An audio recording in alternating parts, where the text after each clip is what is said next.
Yang lu lihat itu kan realitas, tapi perasaan takut juga realitas. Gue nggak COVID kok, gue nggak ini, Iya, gue baik-baik aja. Yes. Emang gue COVID sampai tes beberapa kali. Iya. Padahal udah jelas Dia enggak negatif ya. Iya, negatif.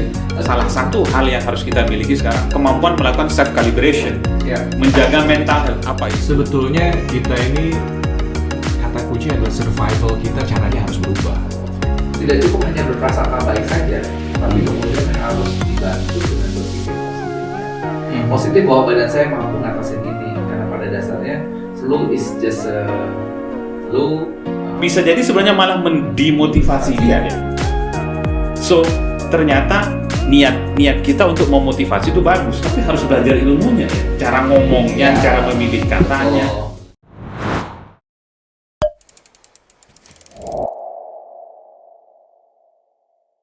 Selamat datang kembali di MSco Channel bersama saya Irfan. Hari ini kita waktu kita nggak banyak soalnya tamu yang akan kita ajak diskusi ini orang sibuk banget guys. Special guest. Special guest. Ya. Siapa dia? Nanti sebentar, nanti gua kasih tahu ya. Cuman yang mau kita bahas ini, karena ini beliau ini memang pakar di bidang yang nanti akan gua bahas ya. Nah intinya yang gua mau bahas itu teman-teman, yaitu adalah menurut penelitian dari 3 orang PhD ini, ya ada Rodney Warren Felts, kemudian Linda Simon sama Jonathan Changers, dia bilang bahwa ada 3 kompetensi yang harus kita miliki terutama untuk para leaders nih ya, terutama after COVID yang sudah kita lalui dan kita nggak tahu sampai kapan ini kejadian ini ya. Ada 3, yang pertama adalah intrapersonal, kemudian leadership, dan bisnis. Yang gue mau bahas lebih dalam atau pertajam dengan tamu kita hari ini adalah di intrapersonal skill, di intrapersonals. Dan di intrapersonals pun ada 3. Yang pertama itu adalah responsive agility, ya. Kemudian yang kedua yaitu adalah grit, dan yang ketiga adalah self calibrations. Nah, kita akan lebih mempertajam yaitu adalah di self calibration atau nama lain adalah mental health. Kita kedatangan tamu, temen gue udah lama gak ketemu, namanya adalah Mas Dodi Triasmara. Welcome bro. Selamat ketemu lagi. udah lama banget soalnya. Tahun berapa ya kita pertama kali ketemu? 2000. Kita kayaknya ketemu di Danamon dulu. 2007, 2008. 2008. Sekarang 2021. 13. Masya Allah, 13 tahun. 13 beliau pindah-pindah ke beberapa perusahaan ya. Iya. Sekarang jadi pakar. Gue susah karena sebenarnya banyak yang dia bantu itu. Tapi kita zoom in aja kali Pak. Jadi satu sudut pandang supaya lebih menukik begitu. Karena beliau banyak membantu orang-orang yang resah gitu kali Dor ya. Iya karena Orang-orang yang bro, resah gitu. kayaknya karena waktu kita terbatas karena lu nanti ada meeting lagi. Guys, ini orang sibuk banget. Bicara tentang COVID, hari ini kan setiap orang pasti mereka membentengi dirinya dengan terutama itu adalah protokol ya, misalnya pakai masker, cuci tangan. Tapi konon katanya ya faktor di sebelah sini itu kira-kira itu jadi malah itu lebih penting katanya gitu. So bro, mohon pencerahan ini buat kita nih bro. What do you think about that?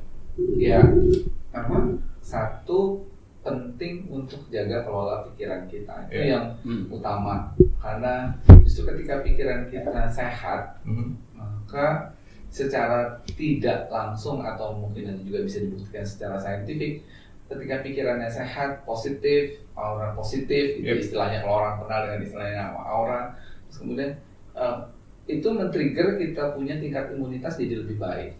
Nah, bahkan yang tadinya bisa jadi kondisinya kurang baik karena dia pun mengelola pikirannya jadi lebih baik, insya Allah atau dengan perkenan dari Tuhan, maka dia akan punya pengembalian restorasi sel-selnya itu juga akan jadi lebih baik.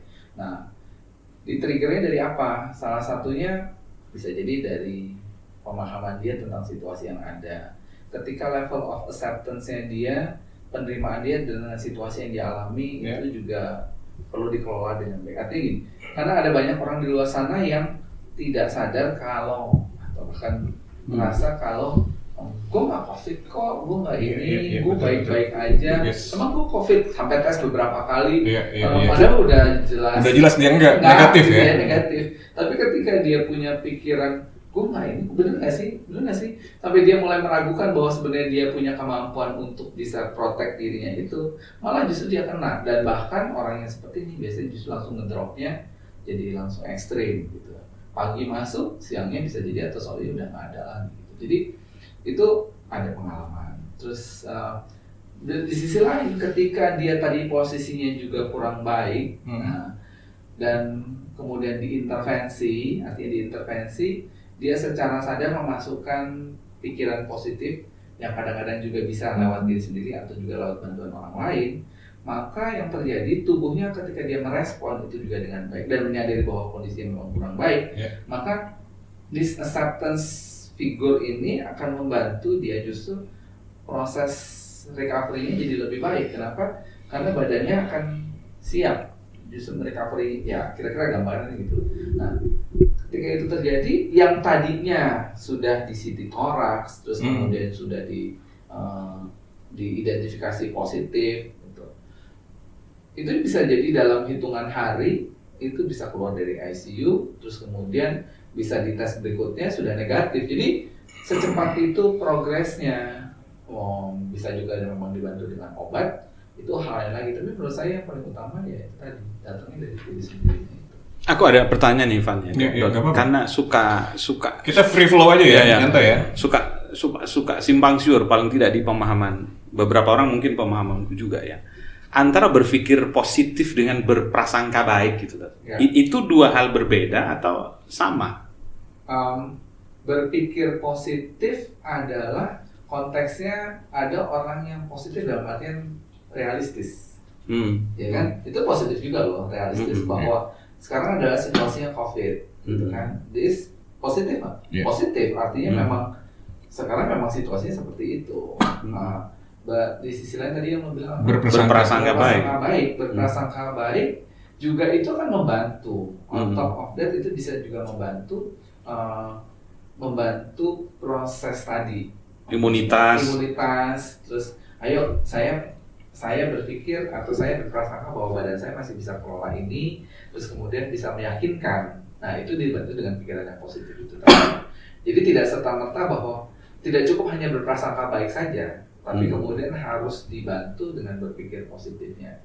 Positif bahwa badan saya mampu ngatasin ini, karena pada dasarnya flu is just a flu, bahwa yakin ada situasi yang ini ada, kembali lagi tingkat ketahanan orang memang bisa beda-beda. Belum lagi kalau saya diskusi dengan beberapa teman-teman dokter, kalau itu juga dibarengi dengan kalau ada istilahnya secara profesional misalnya comorbid, jadi ada penyakit lain yang itu juga bisa jadi akan memperlemah dia punya tingkat ketahanan atau imunitasnya itu sangat mungkin ya. Bayangkan sekarang kalau kita punya mobil ya, remnya udah tidak bagus, terus kemudian situasinya juga licin, berarti kan environment factor-nya kan itu ya, hujan, tiba-tiba di depan ada mobil berhenti mendadak, ya possibility-nya kalau masih bisa menghindar, tapi kalau udah nggak keburu pasti akan terjadi juga. Jadi ketika situasi memang memungkinkan kita untuk ada di tadi situasi yang sekitarnya ada orang menderita dan segala macam, kemudian kita terjangkiti, ya itu accept aja. Jadi kita apa yang bisa kita lakukan, lebih hati-hati. Betul. Artinya gini ya, kalau gue coba tangkap apa yang lu juga tanyakan, gue datang kemana-mana, gue berpikir positif aja deh. Gue akan baik-baik aja gitu kan. Itu kan juga kadang-kadang terlalu over. Dan tidak menggunakan protokol kesehatan. Itu menurut gue berpikir positif yang apa? Itu salah malah. Salah tempat ya. Iya kan? Atau dia berbaik. Makanya tadi itu ada garis demarkatifnya kalau menurut gue itu ya. Jadi garis penegas yang membedakan antara berpikir positif itu dengan berbaik sangka itu, apakah ada ataukah itu dua terminologi yang sebenarnya punya makna yang sama gitu. Karena kan selalu orang bilang kamu itu harus positive thinking. Sedang pada kesempatan berbeda teman-teman bilang positive thinking saja nggak cukup gitu. Oh, Kita harus realistis dengan situasi yang ada. betul. Mungkin juga kekhawatirannya kan jadi begini, lu terlalu berpositive thinking terhadap sesuatu jadinya lalai gitu. Iya. Iya, gue setuju. Bisa lead ke situ ya, bisa Bisa, mengarah ke sangat situ. bisa mengarah ke situ. Oke, gua lebih ini lagi ya, lebih pertajam kita emphasize-nya adalah ke sini guys. Jadi karena kita sekarang berada di dunia yang baru, new normal ya. new normals ya kan. Di sini statementnya para 3 peneliti ini, dia bilang bahwa lu nggak cukup cuman punya responsiveness agility. Ya, Bahwasanya ada tantangan, lu respon secara lincah gitu kan. Kemudian lu punya daya tahan banting, grit, dan ternyata di sini ada self calibrations itu menentukan juga tuh. Ya. Nah, kebetulan nih Mas Dodi ini kan punya banyak kasus yang mungkin lu pernah tangani gitu. Bantu orang yang berkasus ya. Kalau dia ini sih nggak berkasus, membantu orang yang berkasus. Iya, maksud gua lu punya banyak kasus yang lu bantu gitu, maksud gua Ya, ya. biasa. Oke. Tapi lu nggak berkasus kan, Dor? Enggak. Ya, so far dia Enggak. Kecuali lu banyak kasus, bro. Nah, intinya bro, betapa kalau tadi lu bilang ada yang sakit, kemudian dia udah diketok palu bahwa lu COVID, kemudian lu tadi sempet sharing tapi nggak cukup jelas nih ya. Boleh lah gue share bro. Ya, jadi lebih satu membangkitkan dia punya confidence-nya. Oke, Jadi gitu kan, karena ketika dia yakin bahwa tubuhnya yang diberikan Tuhan, Allah Sang Pencipta itu diberikan kemampuan yang luar biasa. Jadi dia bisa sebenarnya memunculkan itu dari dalam dirinya. Oke. Self healing atau self recovery nanti coba search di self healing karena sekarang trendingnya memang orang ketika apapun sebenarnya badan kita juga bisa merespon dengan baik dan bisa merecover itu dengan baik. Nah, obat bisa jadi placebo effect. Istilahnya kan betul, bisa juga memang juga mempercepat proses, so it depends. Nah, tinggal dilihat kebutuhan dan kepentingannya. Kembali lagi bahwa apakah itu bisa, saya yakin juga tadi itu dengan dia punya, karena data akan mempermudah ketika dia yakin bahwa dia bisa sembuh. Keyakinan itu yang perlu ditumbuhkan, dan itu bisa ada orang yang bisa melakukan diri sendiri, tapi ada orang yang perlu butuh bantuan. Iya, betul. Ketika orangnya dalam kondisi yang tidak terlalu baik atau tidak terlalu fit, maka bisa jadi orang ini adalah tipikal orang yang perlu dibantu. Karena pun boro-boro mikirin diri sendiri, dia aja sendiri udah kebingungan, bisa jadi dengan ngatur ininya sendiri, dia jadi perlu diintervensi. Nah, intervensi apa? Ya paling dekat adalah bisa dengan orang terdekatnya yang dia percaya, yang bisa diajak relasi itu. Nah, kata-katanya sederhana, hanya kata-kata sederhana yang membuat dia yakin bahwa dia bisa melewati proses itu, which is already proven dari beberapa event itu.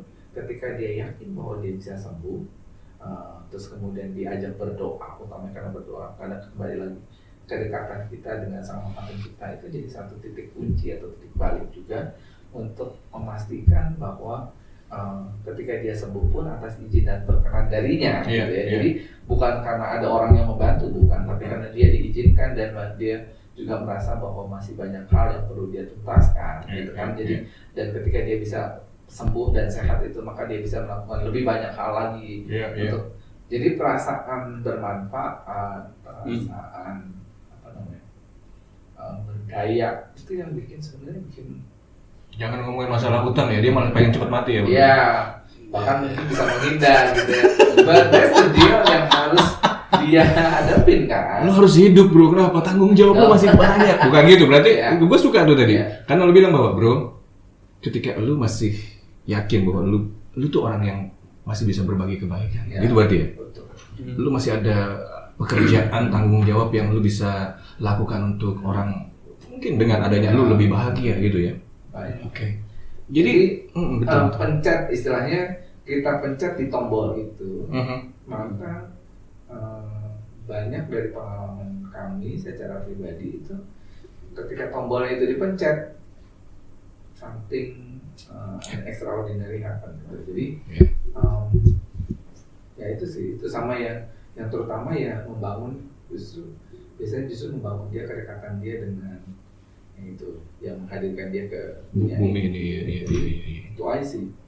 Jadi ketika seseorang dia merasa bisa berkontribusi lagi ke depan, membantu orang-orang terdekatnya, itu bisa membuat energi baru ke dia untuk bisa survive lebih jauh ya. Kan kalau ditarik ini sebenarnya how meaningful your life.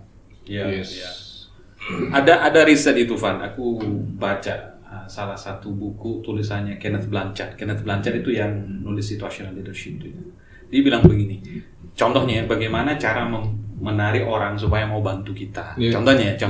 Nanti kita kaitkan dengan statementnya Dodi tadi. Kan biasanya kan kalau kita di Indonesia suka begini nih, kalau mau minta tolong misalnya, Dot, lu sibuk nggak?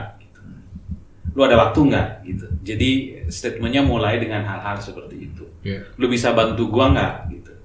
Menurut risetnya dia, salah satu cara membuat orang akan membuat dia mau membantu kita voluntarily itu adalah menggunakan kata yang kalau istilah Dodi pushing button. Kalau menurut risetnya dia di buku itu dia bilang begini, use the word need. Iya, betul. Jadi ketika aku bilang, Dot, I need your help, gue butuh bantuan lu. Ketika Dodi merasa gue itu bermanfaat, gue dibutuhkan, ternyata energi dia untuk membantu gue jauh lebih besar daripada gue bilang, lu sibuk nggak? Lu capek nggak? Iya. Jadi pilihan kata jadi penting. Pilihan kata ya. Aku nggak tahu korelasinya dengan yang kau sampaikan tadi ya. Begitu orang itu merasa dia dibutuhkan, bisa berkontribusi, itu bisa meningkatkan imunitas kali ya? Iya, kan itu secara neuroscience juga memang dibuktikan ketika you use the right words, it triggering your mind to do something, gitu kan. But if you use the wrong words, itu juga triggering you do something, gitu. But in different way and in different result, gitu. Jadi makanya pilihan kata itu jadi satu isu utama, dan ini istilahnya namanya neuroscience terapan kan gitu kan sebenarnya. Applied neuroscience. Applied neuroscience, sehingga ya makanya kita mesti benar-benar pintar memilih kata gitu kan. Jadi nggak sembarangan dong. Jadi nggak sembarangan. Makanya you choose the wrong words, misalnya ya sudah Pak, relakan saja. Game itu langsung. Ya udah kayak gitu. Ya udah direlakan dia. Jadi ketika ini kejadian juga bro, anak gue, terus dokter bilang begini, udah Pak, berdoa aja Pak, kita pasrahkan saja. Gue kecewa tuh. Akhirnya apa? Buat ini true ya. Artinya apa? Gue akhirnya cari dokter yang punya energi positif buat gue. Dan gue lapor ke bagian di customer service itu kan, bahwa gue menuntut untuk mengganti dokter. Kenapa? Gue kayaknya nggak punya apa ya? Nggak ada semangat hidup. Nggak ada semangat hidup gitu kan. Padahal gue sendiri akan melakukan apapun kan buat agar anak gue sakit. Ketika Raffi Andra waktu itu sakit itu, udah demam berdarah, dokternya ngomong gitu. Gue nggak perlu sebut nama rumah sakit. Nggak enak banget ya kalimat-kalimat gitu. Dia kan harus diinfus 2 kan, yang satu obat, yang satu lagi transfusi darah. Jadi ketika ngomong statement seperti itu, gila ini. You kill my hope. While we live because of the hope. Because if you don't have any hope, you don't live. Mungkin kalau jadi dokter, ayo Pak, sama-sama kita berdoa, bukan berdoa, tapi berdoa iya. Tapi saya akan lakukan yang terbaik. Saya akan coba teliti lagi. Ya, berarti pilihan kata itu kan juga akan membuat kita sebagai orang tuanya. Lu kebayang misalnya satu keluarga ini sakit COVID semua kan? Terus kalimatnya begitu, ya sudah lah. Kita pasrah semua. Itu bisa beneran. That's true. Then also happen with the one that I know very well. Jadi satu keluarga meninggal semua, bro. Ada. Iya kan? Iya. Jadi istilah saya ya memang pilihan kata is also proving bahwa misalnya maaf saya akan bilang bahwa kadang-kadang kenapa orang lebih suka berobat ke negara mana? Iya, benar-benar gue setuju tuh men. Pun in my personal experience ketika saya ketemu sama the psychiatristnya, terus kemudian the physics doctorsnya, itu the way they handle the situation is totally different gitu. Jadi ketika mereka menyampaikan ya Pak, oke Bapak. Jadi acceptance, bagaimana membuat orang itu menerima this is the situation. You have to accept dulu itu. Ketika you udah accept, and then what the next treatment yang akan bisa dilakukan. What we can do. Apa yang bisa ini. But itu pun belum bisa menjanjikan apa-apa. So correct istilah saya. Karena apapun yang dilakukan, resultnya bisa. But you don't surrender kan? Iya betul. Nah, itu istilahnya kalau ada istilahnya kan pasrah bokokan gitu. Saya sangat totally disagree with orang yang oh ya udahlah pasrah aja ya udah kalau kayak gitu mah. Ini kayaknya Dok, karena topik sebelumnya Dok kita bahas itu tentang adversity quotient, di mana kita bicara C control itu ya. Iya.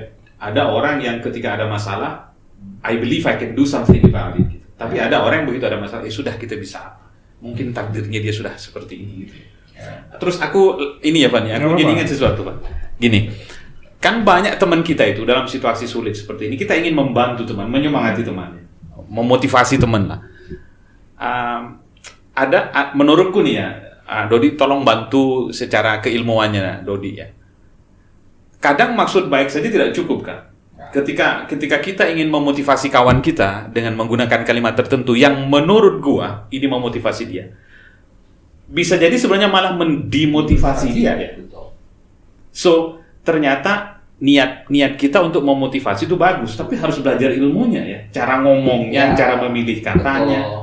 So you have just the right time to say it. Itu jadi memang ngomongin gampang lah, kan nggak sederhana. Sehingga dan tahu baca situasi. Jadi artinya bukan maksudnya semangat, ayo semangat. Ya benar-benar lu aja semangat kayak gini gitu kan.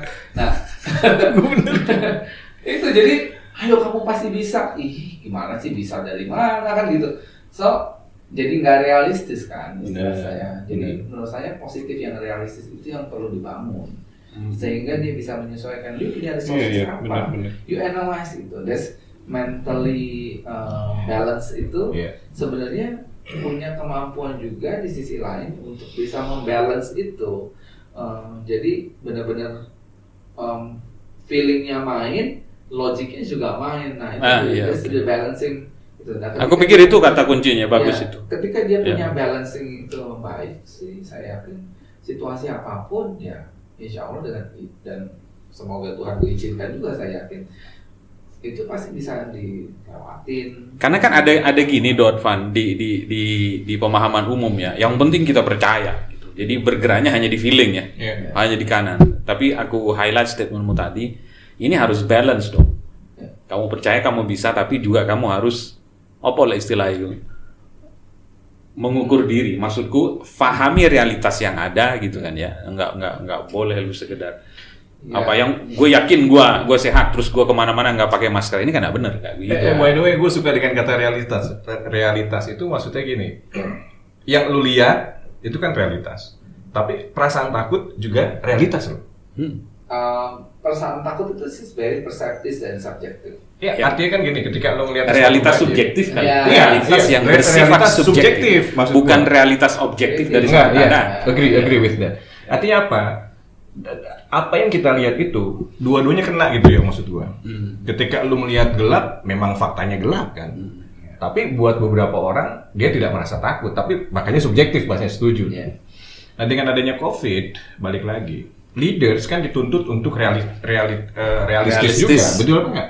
Bahwasanya iya dia dikasih target yang tinggi, iya kan? By logic mungkin dia ya bisa gitu.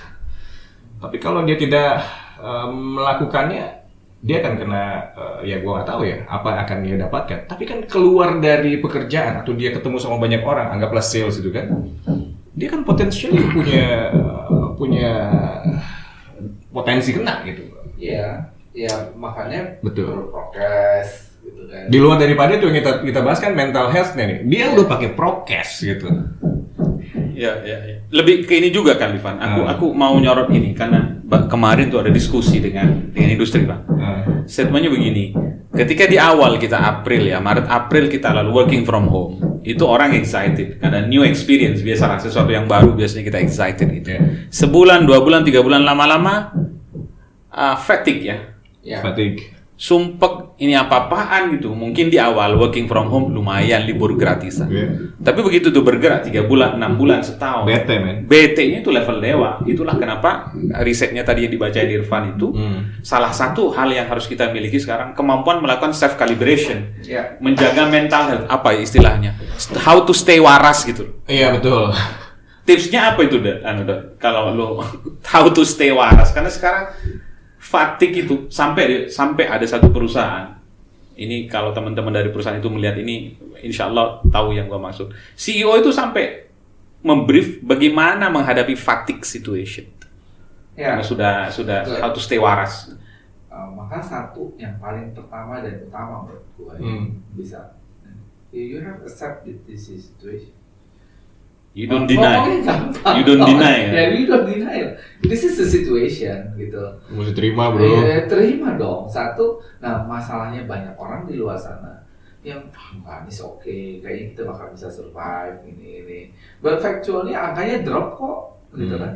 Nah pertanyaan berikutnya kan nggak bisa berhenti sampai di situ. Bener. When you already accept that situation, sekarang kita harus WFH, terus kemudian BDR, kerja dari rumah. Sekarang banyak istilah-istilah yang ini kan. Nah, pertanyaannya, dan kemudian kalau sudah kerja dari rumah, what we can do itu berikutnya. Berarti approach-nya juga mesti berubah. Dan orang kan suka bilang dengan ada istilahnya buka, volatility, uncertainty dan segala macam itu. Ya sekarang situasi mau begini mau berapa lama? We don't know. We don't know. Mungkin bisa jadi the rest of life would be like this gitu, and then so what? Di mana-mana pakai masker kan? Iya, semua di mana-mana juga pakai masker gitu. Jadi pun secara di industri misalnya infotainment gitu segala macam itu juga pasti berubah, skemanya berubah, ininya berubah. So what can you do? Jadi berikutnya yang penting juga jadi secara tadi emosionalnya you have to accept. Dan membuat menerimanya secara ini yang itu menurut saya ngomongnya gampang dalam prakteknya, karena you accept-nya bukan cuma secara logik loh ya, tapi secara emosional you have to accept. Karena orang bilang wah gue terima, tapi di sini nggak terima. Sama kayak misalnya diputusin gitu kan. Saya terima apa ya. Tapi begitu ditanya, gue masih nggak banget tuh. You don't accept that gitu lah. Jadi tahun kemarin waktu kita meeting akhir tahun tuh, Irfan ngasih shot sambutan lah, gue masih ingat tuh. Dibilang bagaimana menyikapi semuanya. Mungkin lu bisa elaborasi nanti kan. Kayaknya memperkuat apa yang disampaikan Dodi itu. Whatever situation that we have, kalau dia bilang kita nomor satu, we have to be aware dulu, sadar bahwa sekarang ada perubahan fundamental. Number two, we accept it. Kalau pertajam dari dirimu itu kan accept it logically and emotionally. Not only logically ya. Aku suka tadi contoh itu. Kayak orang pacaran diputus itu, cuman logically dia bisa terima atau emotionally belum, contohnya. Yang ketiga, act on it ya. Lu elaborasi dikit kali, kayaknya nyambung apa yang kau sampaikan waktu itu dengan yang disampaikan Dodi itu. Kalau gue ngelihatnya gini, kata kuncinya itu adalah dari ketiga yang lu bilang tadi, Gio. Sebetulnya kita ini kata kunci adalah survival kita, caranya harus berubah. Jadi dan kalau lu bicara tentang survival, pastilah kita dikasih akal tuh ya. Karena hari ini pun, lu pernah dengar dong, binatang juga kena COVID. Iya. Iya kan? Iya. Artinya apa? Ya, lu nggak bisa. Flu burung asalnya burung yang kena duluan. Maksud gua, apalagi kita dikasih otak kayak begini kan, otomatis kan, lu harus accept, aware, dan lu jangan cuma diem. Artinya ketika, maksud gua, elaborasi gua adalah lebih kepada bukan takut kali ya, lu harus waspada. Sadar adanya COVID, lu tetap harus waspada. Prasangka atau positive thinking pasti setiap kita punya on off, kadang positif, kadang kagak, kadang positif, kadang kagak. Maka act on it-nya kalau menurut gue lebih hari ini adalah kita harus berkumpul dengan orang yang positif kalau mau tetap positif. Iya kan? Atau tambahan gue itu ya kira-kira. Ya, atau bahkan menurut gue istilahnya bukan cuma kumpul dengan orang positif. So you have to create it positively. Jadi karena mau berharap mau ngumpul sama orang positif, sebelah gue negatif kok, gitu kan istilahnya. So you bikin apa? You make that. Gitu. Kalau you don't have that, and then you make that. Kalau ketika lo melihat situasi kayak gini, just ride on it. Jadi riding on it. Jangan going in, but ride on it. Kayak orang berselancar itu kan, you over the wave, not in the wave. In the wave you nyelam namanya. Bukan you nggak berselancar, so bukan riding the wave. Riding the wave. Jadinya lu mau survive, mau menang, mau tinggi ombaknya mau 4 meter, mau 5 meter, ya kita mesti ikutin, tahu selahnya di mana, ambil momen yang tepat dong. Kalau you sambil salah momen ya, you kegulung. Simpel. Jadi istilahnya kalau saya kemarin yang cukup jadi apa sih, saya cukup menohok itu Misalnya kalau di film-film itu kan suka banyak ada salah satu film di Disney itu ketika dia mau coba ngelewatin reef-nya. Ketika dia ngelewatin reef-nya ternyata di balik itu ada banyak experience. Ada banyak hal yang sebenarnya masih bisa dieksplor. Don't stuck with it gitu. Jangan cuma ya kalau ini istilah muda move on lah. Anak muda maksud lu gua. Iya. Oke. Iyalah. Ini istilah gua ya. Itu kasihan ya. Hanya perlu admission. Ada self denial ya. Menerima kenyataan itu memang susah ya. Sulit. Ada self denial ya. Oke, jadi gini guys, satu hal yang menurut gua mungkin juga perlu kita bekali lah, bukan hanya orang. Gua pribadi juga selama ini kadang-kadang masih melihat di luar sana. Kalau ada di sebuah daerah bro, di arah Sukabumi, katanya orang itu pada bodo amat. Jadi buat mereka tuh COVID itu nggak ada itu, ya kan? Bahkan polisi sendiri udah bingung mau nangkep hampir semua orang itu pada udah nggak ada takut-takutnya sama COVID. Tapi masalahnya bro, COVID exist. Iya, COVID exist, tapi mereka nggak ada yang kena, itu maksud gua. Itu kejadian juga. Gua nggak ngomongin orang gila deh. Orang gila kan sering dibahas tuh. Kenapa orang gila nggak ada yang kena COVID itu? Nah ini tips terakhir menurut gua, bagaimana kita nggak boleh ngikutin mereka. Tapi kan kita tetap survive dong, betul apa nggak? Dan lu harus kerja, walaupun ada dua option, lu kerja di rumah atau lu kerja secara langsung ya. Kira-kira tips. Ya, istilah saya kalau saya ngambilnya ini deh. Even orang yang di Baduy Dalam itu juga nggak ada yang kena COVID loh. Ya kan?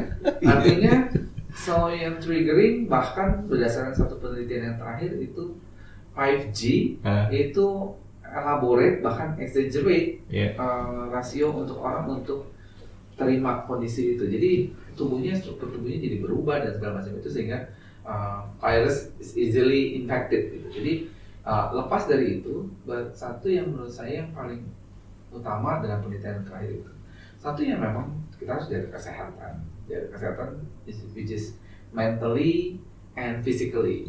Nah, karena tidak ada yang bisa melawan itu kalau kita juga nggak punya keyakinan juga, jadi mentally bahwa kita yakin ini, tapi di sisi lain juga perlu dibarengi dengan physically, artinya tetap prokes ini. Kalau masih kena juga accept that. Ketika masih kena juga accept, just receive bahwa itu memang berarti sebenarnya itu seperti penanda dari Gusti Allah, dari Tuhan Sang Maha Pencipta, you mesti istirahat. Nah, jadi kayaknya perlu jadi ustadz ini.